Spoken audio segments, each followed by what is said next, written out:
Baik, Assalamualaikum warahmatullahi wabarakatuh. Perkenalkan, saya Vijay Samsudin dengan NIM 22220029.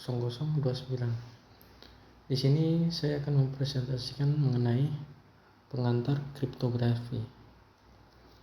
Baik, kita mulai saja. Apa itu kriptografi? Kriptografi adalah seni dan ilmu menjaga kerahasiaan informasi. Ini melibatkan mengubah data menjadi bentuk yang tidak dapat dibaca oleh pihak yang tidak berwenang sehingga melindungi keamanan dan privasi komunikasi. Jadi, hal ini dilakukan dengan mengenkripsi data sehingga hanya pihak yang memiliki kunci enkripsi yang tepat dapat membaca data tersebut. Kriptografi digunakan dalam berbagai aplikasi seperti komunikasi aman, transaksi keuangan online, dan perlindungan data pribadi. Selanjutnya kita masuk pada serangan kriptografi. Di sini terdapat 3 jenis serangan kriptografi. Yang pertama adalah menyerang algoritma. Jadi, penyerang kriptografi dapat menargetkan algoritma enkripsi itu sendiri untuk menemukan kelemahan yang dapat dieksploitasi. Selanjutnya, mencuri kunci.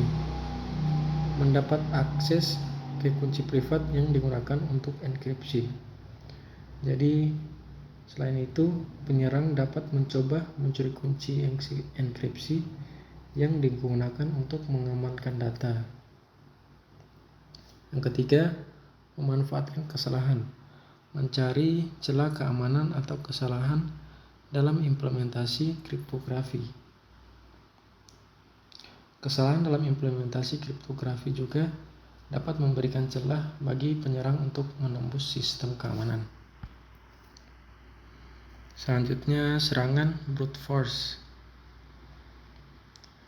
Definisi serangan brute force adalah metode mencoba semua kemungkinan kombinasi kunci enkripsi hingga menemukan yang benar. Lalu, cara kerjanya, sebuah program akan mencoba semua kombinasi kunci yang mungkin satu persatu sampai berhasil menebak kunci yang tepat. Yang ketiga, pencegahan. Menggunakan kunci enkripsi yang panjang dan kompleks dapat mencegah serangan brute force berhasil. Jadi, serangan brute force melibatkan mencoba semua kemungkinan kombinasi kunci enkripsi hingga kunci yang benar ditemukan.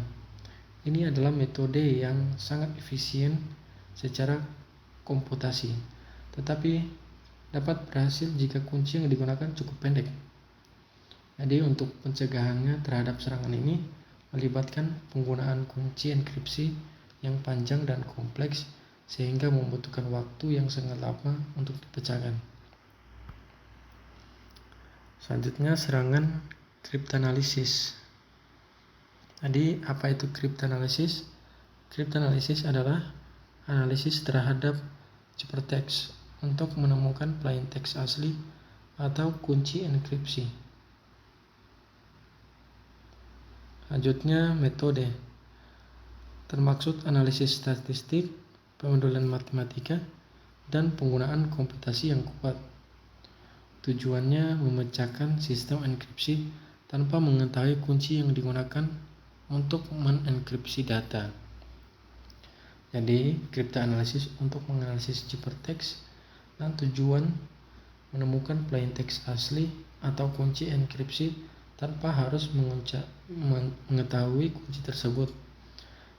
Metode yang digunakan dalam kriptanalisis termasuk analisis statistik dari ciphertext, pemodelan matematika dari algoritma enkripsi, dan penggunaan komputasi yang kuat untuk mencari atau pola kelemahan dalam enkripsi tersebut. Selanjutnya, serangan sisi saluran. Pengamatan. 1. Pengamatan.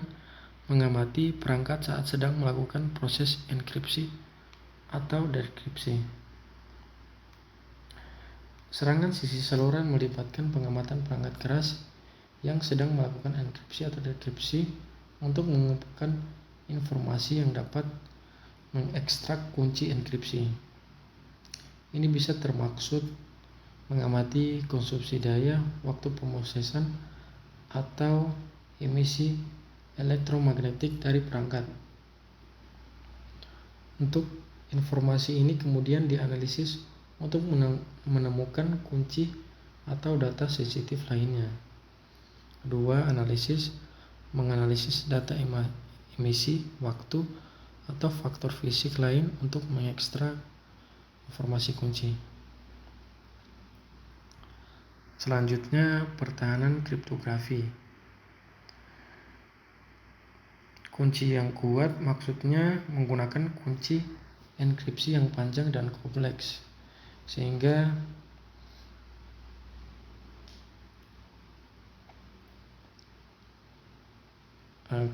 yang selanjutnya, audit keamanan.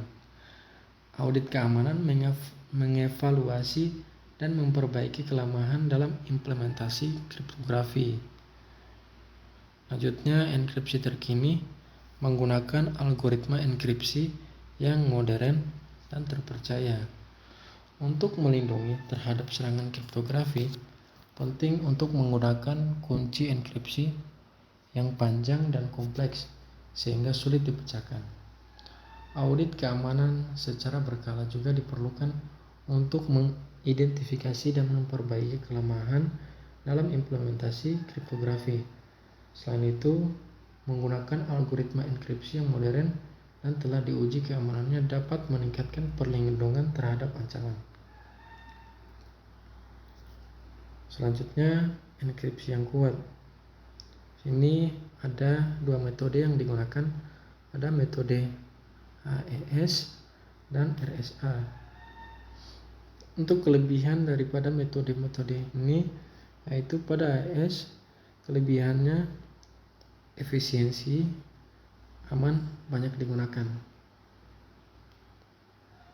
Kekurangannya potensi kerentanan terhadap serangan brute force.